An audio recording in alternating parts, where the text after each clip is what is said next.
Evangelho de Lucas, capítulo 15, versículos 1 e 2. Diz assim a palavra do bom Deus. Versículo 1.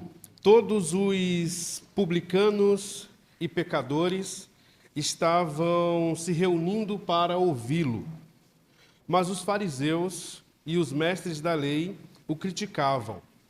Este homem recebe pecadores e come com eles. Logo, nós temos aqui os ouvintes das parábolas que Jesus contou neste capítulo. Nós temos aqui, portanto, a plateia, os ouvintes. E, muito bem definido pelo Lucas, aqui nós temos os publicanos, os fariseus, os mestres da lei e os pecadores. Quatro grupos.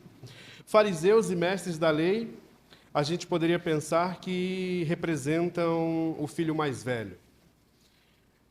Haja vista a origem dos fariseus. Os publicanos e os pecadores certamente representam o filho mais novo. E observe que os fariseus e os mestres da lei estavam criticando Jesus porque ele estava recebendo publicanos e pecadores. E claro que a crítica aqui se deve pelo fato de os publicanos e os pecadores serem a escória da sociedade. Eles eram mal vistos pela elite religiosa. E aí, observe isso. De imediato, de início, Jesus já se revela como aquele que veio buscar e salvar os que estavam perdidos. Jesus veio para os humilhados, para os desvalidos. Ele veio para aqueles que nada são e nada têm a oferecer. Jesus veio exatamente para estes que não podem lhe oferecer nada em troca. E aí nós vamos para os versículos lidos desde ontem até aqui. Vamos para o versículo 17 do capítulo 15. Caindo em si, o filho mais novo disse: quantos empregados de meu pai têm comida de sobra e eu aqui morrendo de fome. Como sabemos, o mais novo retorna não por amor ao pai, nem pela saudade de casa. Ele volta por causa da fome, ele volta por aquilo que o pai pode lhe oferecer. Se esse retorno teve como motivo o que o pai poderia oferecer para esse menino, logo ele voltou por interesse. Mas observe que a fome fez o menino refletir sobre os empregados de seu pai. E aqui está a base para o nosso pensamento hoje. A fome, observe bem, a fome está diretamente relacionada com o novilho gordo. Ou pode inverter. O novilho gordo está diretamente ligado com a fome. O versículo 28. O filho mais velho encheu-se de ira e não quis entrar. Então seu pai saiu e insistiu com ele. Mas ele respondeu: olha, todos esses anos tenho trabalhado como um escravo a teu serviço e nunca desobedeci às tuas ordens. Mas tu nunca me deste nenhum cabrito para eu festejar com os meus amigos. Mas quando volta para casa, esse seu filho, que esbanjou os teus bens com as mulheres da vida, matas o novilho gordo para ele. E aqui entra, claro, você já percebeu, a quarta personagem da nossa parábola, que é o novilho gordo. Observe, o mais velho se revela um mentiroso, porque na condição que ele estava de representar Israel, Israel tinha desobedecido a Deus incontáveis vezes. O versículo 30, matas o novilho gordo. E aí veja, não é um novilho gordo, ou seja, não é qualquer novilho. É o novilho especial, o artigo definido no singular, o novilho gordo, o novilho especial. Este novilho é aquele novilho que o pai, que o fazendeiro, trata, cuida para oferecê-lo em uma ocasião especial. Os pais de meninas sabem muito melhor isso do que eu.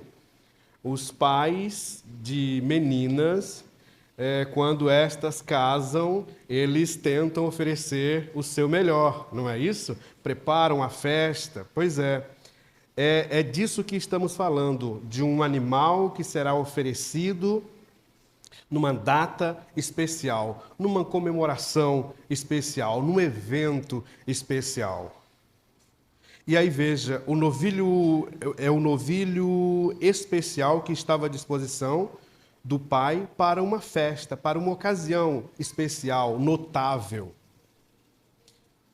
Mas quando isso faz a gente pensar, não é, que se esse novilho gordo é o novilho cevado que estava à espera da data especial, isso nos faz pensar, claro, em Gálatas 4, 4 a 5, que diz assim: mas quando chegou a plenitude do tempo, Deus enviou o seu Filho, nascido de mulher, nascido debaixo da lei, a fim de redimir os que estavam sob a lei, para que recebêssemos a adoção de filhos. Veja, o nosso Messias veio no tempo perfeito. Deus preparou o tempo exato, adequado, perfeito. Plenitude de tempo é isso. Jesus veio na época, no tempo perfeito, porque ele estava aguardando, assim como o novilho estava aguardando a ocasião, a data festiva, memorável. E aí você lembra que o filho mais novo veio pela fome. E parece que o mais velho se ira porque ele queria o novilho só para ele. Então um filho voltou por interesse e o outro por interesse ficou. Isso, claro, representa muito bem o Israel físico. Os judeus não dividem o seu Messias, tanto é que ainda estão esperando um exclusivo. Ter um Messias que salve o mundo inteiro é inadmissível para um judeu.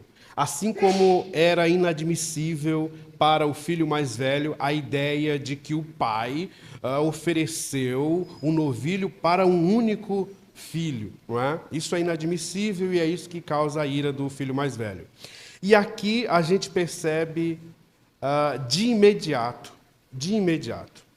que Jesus desagrada os religiosos.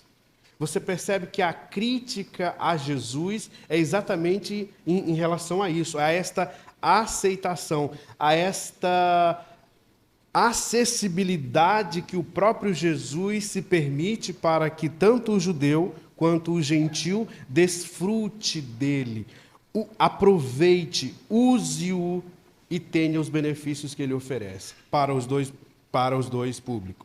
públicos. E isso afeta os religiosos. E aí, claro, os religiosos são as pessoas que menos se identificam com Jesus até hoje. Volte um pouco para o 22, capítulo 15, versículo 22 até o 24. Mas o pai disse aos seus servos: depressa, tragam a melhor roupa e vistam nele. Coloquem um anel em seu dedo e calçado em seus pés. Tragam o novilho gordo e matem-no. Vamos fazer uma festa e comemorar. Pois este meu filho estava morto e voltou à vida. Estava perdido e foi achado. E começaram a festejar. O filho mais velho se ira porque, quando o pai aceita o mais novo de volta, ele passa a ter os mesmos direitos a tudo o que o pai tem.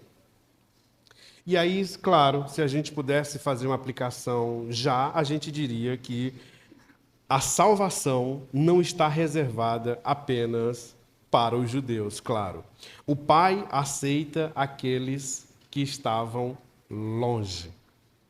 Naquela época, diz Paulo, vocês estavam sem Cristo, separados da comunidade de Israel, sendo estrangeiros quanto às alianças da promessa, sem esperança e sem Deus no mundo.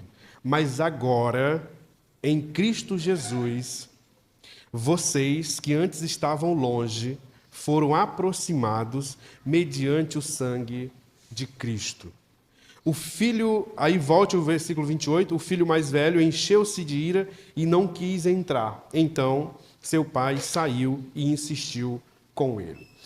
Claro, não querer entrar é negar Jesus. Esta é a atitude das pessoas que não entenderam o chamado do Evangelho. Elas o negam. Pense no pai, pensemos no pai. Como fica o coração de um pai tão gracioso? Ele ama e aceita, oferece o novilho e a festa, ou seja, prepara todo o ambiente e o filho mais velho nega. Traga isso para a sua vida. Deus preparou todo o ambiente. Claro, Ele é um Deus cuidadoso, cuidou de todos os detalhes, com perfeição, inclusive o texto de Gálatas diz isso. Preparou tudo. E aí, hora ou outra, a gente encontra filhos mais velhos por aí.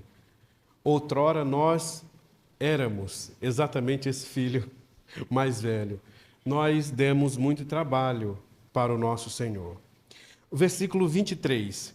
Tragam o novilho gordo e matem-no. Vamos fazer uma festa e comemorar. Bom, a sentença aqui é clara. O novilho gordo tem que morrer. E aí, claro, a gente já fica pensando, por que esse novilho tem que morrer? Bom, é porque somente com a sua morte, somente com a morte do novilho gordo, o pai pôde aproximar o filho mais novo do filho mais velho. Então, veja, o novilho teve que morrer para aproximar judeus e gentios. O novilho teve que morrer para que os irmãos pudessem ter paz. Ele teve que morrer para que os gentios e os judeus tivessem paz. Portanto, sem a morte do novilho gordo, nem os judeus, nem os gentios tinham paz uns com os outros. Mas, especialmente, sem a morte do novilho, os dois povos não tinham paz com Deus.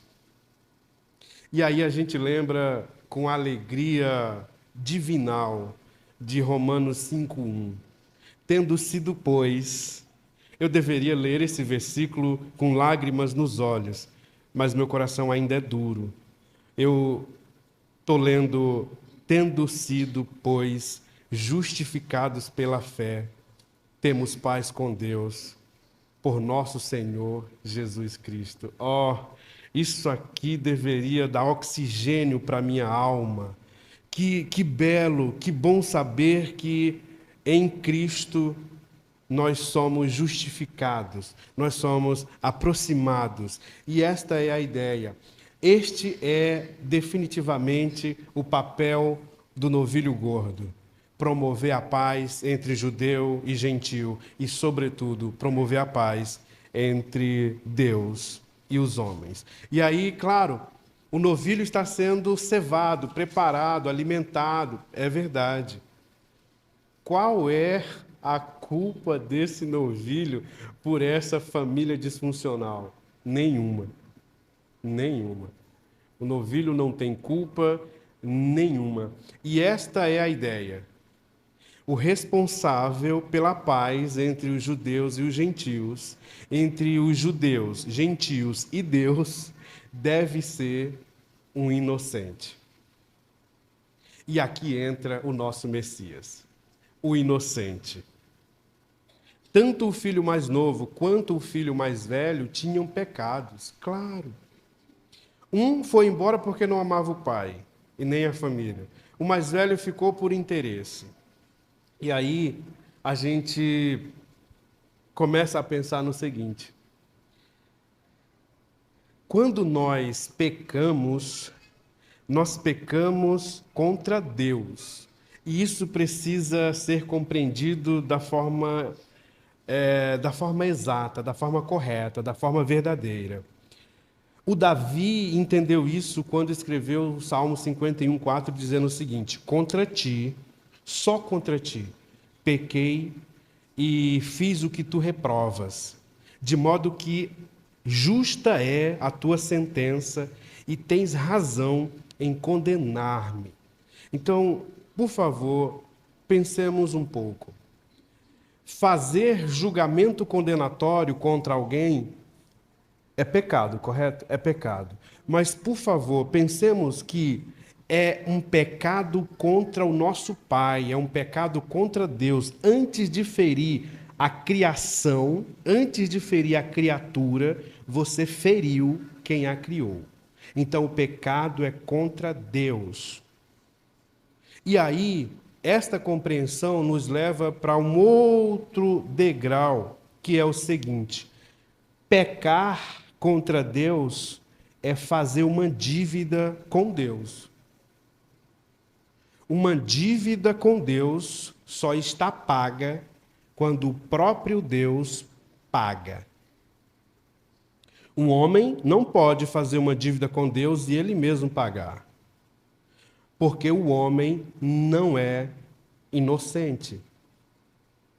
Um homem não pode estar em paz com um Deus que é todo santo, baseado naquilo que o homem pode oferecer para Deus.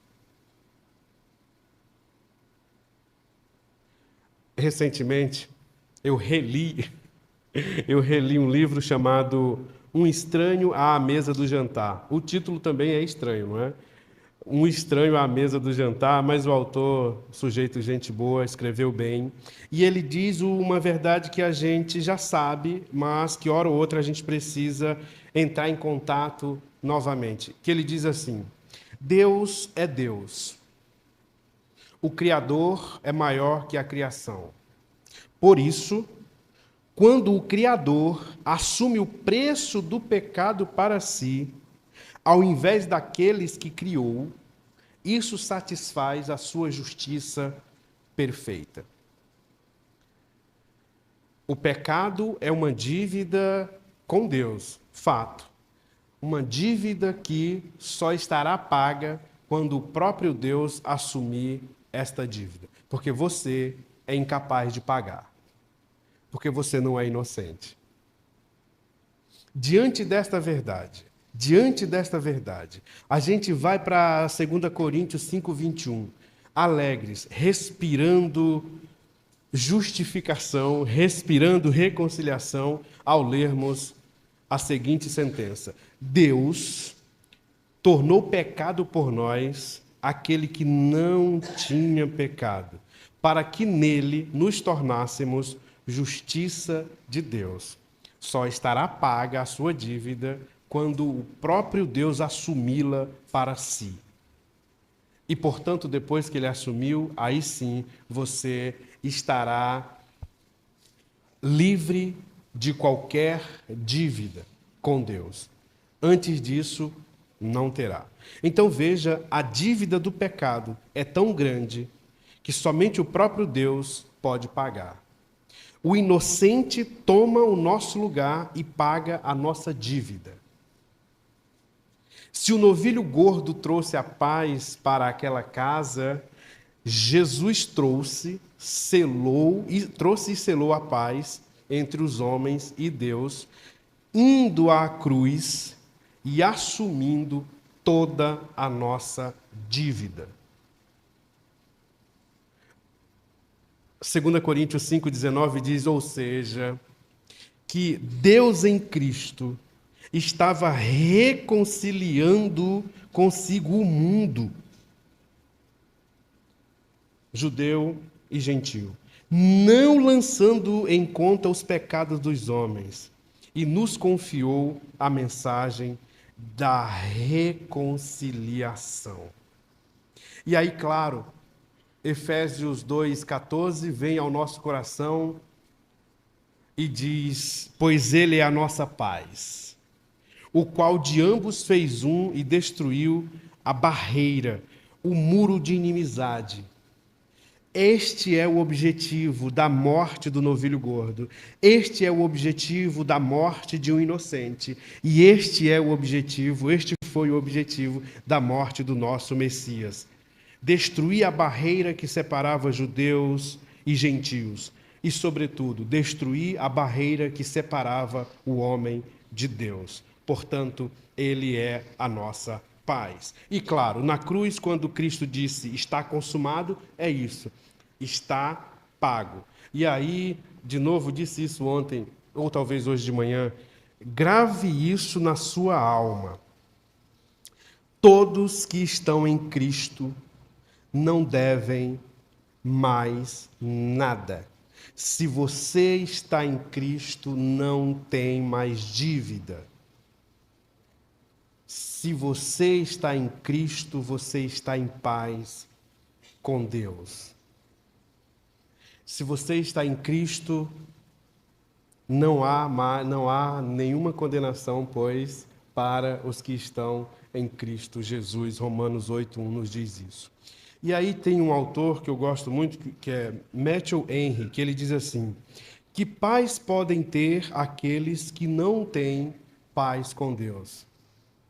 Que paz podem ter aqueles que não usaram, não usufruíram? Que paz tem aqueles que não participaram da festa que o Pai promoveu, matando o novilho gordo? Que paz podem ter aqueles que não desfrutaram do benefício da cruz, quando o Deus, Criador de todo o universo, matou o seu único filho na cruz?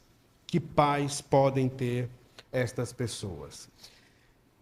E aí, irmãos, eu sei que o tempo urge, né? Está acabando, mas, por favor, ontem e hoje, nós estamos aprendendo graciosamente, por graça, Deus é bondoso, nós estamos aprendendo sobre as atitudes desses dois filhos. E claro, desde ontem nós estamos nos identificando com... Ora a gente está do lado do mais velho, não é? Ora a gente está do mais novo.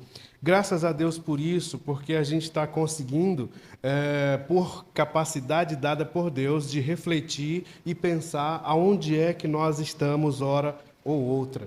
Nós não queremos estar fazendo parte nem do grupo do filho mais velho, nem do grupo do filho mais novo.